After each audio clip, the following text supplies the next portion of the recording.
Good morning friends. तो अब हम अंडरराइटिंग की ये प्रॉब्लम सॉल्व करेंगे। एक बार देखते हैं। X limited issued 1 lakh equity shares of 10 each at par. The entire issue was underwritten as follows. A B C हैं, इनके शेयर दे रखे हैं 6 लाख, 60,000, 30,000, 10,000। इसमें फर्म अंडरराइटिंग दी हुई है। Total application including firm underwriting लिखा है। फ्रेंड्स देखिए यहाँ पर लिखा है इंक्लूडिंग फर्म अंडरराइटिंग, मतलब ये इंक्लूड है, ठीक है। ये एप्लीकेशन रिसीव्ड जो हुई है इंक्लूडिंग फर्म अंडरराइटिंग इतनी है, ठीक है। तो इसमें से हटाएंगे तो एक्सक्लूडिंग फर्म अंडरराइटिंग निकल आएंगे। टोटल मार्क्ड एप्लीकेशन हमारी ये है। Underwriter contract provide that credit of unmarked application be given to underwriter in proportion to the share undertaking. Determine the liability of each underwriter, ठीक है। फ्रेंड्स हमें यहाँ given नहीं है कि ये बेनिफिट ऑफ फर्म अंडरराइटिंग देना है कि नहीं देना है, ठीक है। तो यहाँ से दोनों केस बनते हैं कि हम अंडरराइटर का बेनिफिट दें ना दें। चलिए पहले थोड़ा सा इसको लिख लेते हैं क्वेश्चंस को। टोटल जो एप्लीकेशन रिसीव्ड है वो हमारी है 80,000 शेयर्स की, ठीक है जी। इसके बाद इसमें इंक्लूड है तो इसमें से फर्म अंडरराइटिंग की माइनस कर दें। फर्म अंडरराइटिंग एप्लीकेशन हो गई 20,000 शेयर की। तो ये हमारी एप्लीकेशन रिसीव्ड निकल आई एक्सक्लूडिंग फर्म। फर्म को हटा के जो एप्लीकेशंस हैं वो पता चल जाएंगी। अब इसमें मार्क्ड एप्लीकेशन कितनी है? मार्क्ड एप्लीकेशन तीनों की दे रखी है क्वेश्चन में। ए बी सी की, ए की है 20,000, बी की है 14,000, सी की है 6,000।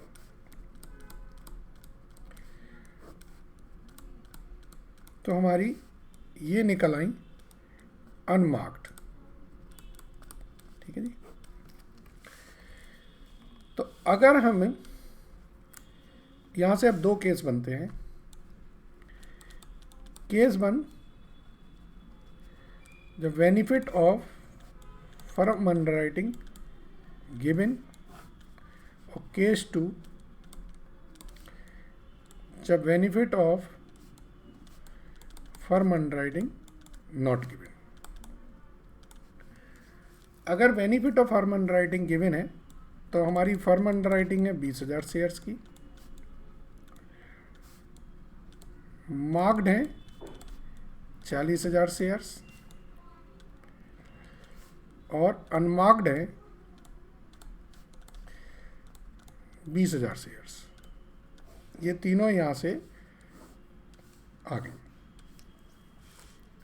लेकिन जब बेनिफिट ऑफ फर्म अंडरराइटिंग नहीं गिवन है देन फर्म अंडरराइटिंग ट्रीटेड करते हैं एज अनमार्क्ड, अनमार्क्ड की तरह ट्रीट करते हैं। सो इस केस में मार्क्ड हो जाएंगी आपकी 40,000 और अनमार्क्ड कितनी हो जाएंगी 40,000। 20,000 फर्म की और 20,000 जो आपकी मार्क्ड है, ठीक है। तो अब इस क्वेश्चन को हम दोनों तरीके से करके देखते हैं, ठीक है। एक केस में हम बेनिफिट देंगे और एक केस में बेनिफिट नहीं देंगे। Case 1, benefit of firm underwriting given. Case 2, benefit of firm underwriting not given. Question में आप कहेंगे कि सर दोनों केस करने हैं, बिल्कुल नहीं करने हैं एग्जाम में। एग्ज़ाम में आपको सिर्फ और सिर्फ कोई भी एक एजम्पशन मान के कर देना है। हम लिखेंगे statement of liability of underwriter. ठीक है, क्योंकि छोटा है तो हम टोटल का कॉलम नहीं बना रहे हैं।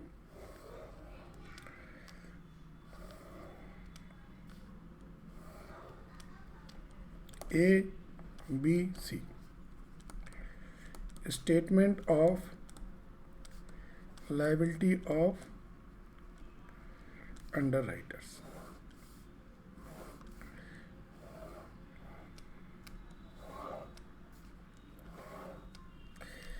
ए बी सी, ठीक है जी। अब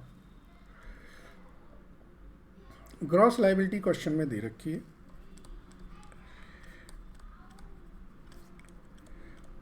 60,000, 30,000, 10,000।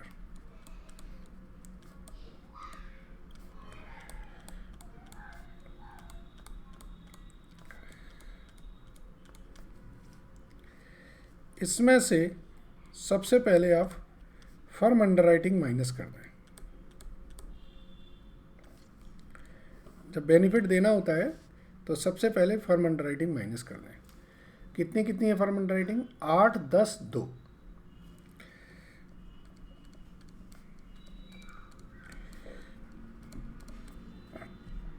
ये आया 52, 28। अब इसमें से मार्क्ड और अनमार्क्ड माइनस कर दें। मार्क्ड है हमारी 20, 14, 6 और अनमार्क्ड है हमारी 20,000। ये बढ़ जाएंगी 6:3:1 में, तो 2,000, 6,000, 12,000। तो नील नील 20,000। अब इसमें से फर्म अंडरराइटिंग दोबारा से ऐड कर दें। 8,000, 10,000, 2,000।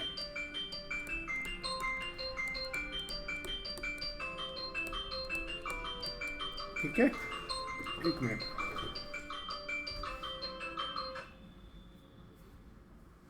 चलिए, सॉरी थोड़ा फ़ोन आ गया था और मुझे कोई ऑप्शन नहीं था फ़ोन उठाने के अलावा।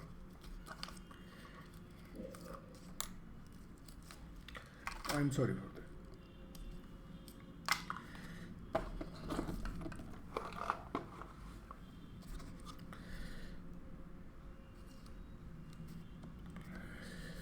चलिए फ्रेंड्स, तो अब ये हमारी लायबिलिटी निकल गई अंडरराइटर्स की। ठीक है जी, 28,000 ए की, 10,000 बी की और 2,000 सी की, टोटल 40,000 की लायबिलिटी है। अब इधर की बात करें। यहाँ फर्म अंडरराइटिंग माइनस नहीं करते हैं जब बेनिफिट नहीं दिया है, सीधा आप मार्क्ड माइनस करिए। 20, 14, 6 और अनमार्क्ड माइनस करिए। अनमार्क्ड यहाँ पर कितनी हो जाएंगी? 40। तो 24, 12, 4 नील माइनस सॉरी प्लस के 4,000 और 20 और 44, तो ये 16,000। ठीक है जी। इसके बाद इसमें फर्म ऐड कर दीजिए। 8,000, 10,000, 2,000, तो 2, 14 और 24, ये लायबिलिटी निकल आएगी अंडर राइटर की। ये क्वेश्चन बड़ा कंसेप्चुअली आपको बहुत क्लियर कर रहा होगा कि अगर हम बेनिफिट देते हैं तो पहले फर्म का बेनिफिट दे देते हैं। तो इस क्वेश्चन में क्या था, फर्म में बी ने ज़्यादा फर्म अंडर राइटिंग की थी, इसलिए यहाँ पर लायबिलिटी बी की नहीं थी। लेकिन जब वो अनमार्क्ड हुई तो टोटल 20,000 बी को इसी 6:3:1 में मिले, यानी कि उन्हें अपनी फर्म अंडर राइटिंग का बेनिफिट हम नहीं देंगे। ठीक है, इसमें जब भी ये कंसेप्ट क्वेश्चन भी आप मान के चल सकते हैं, बहुत अच्छा कंसेप्ट क्वेश्चन है ये।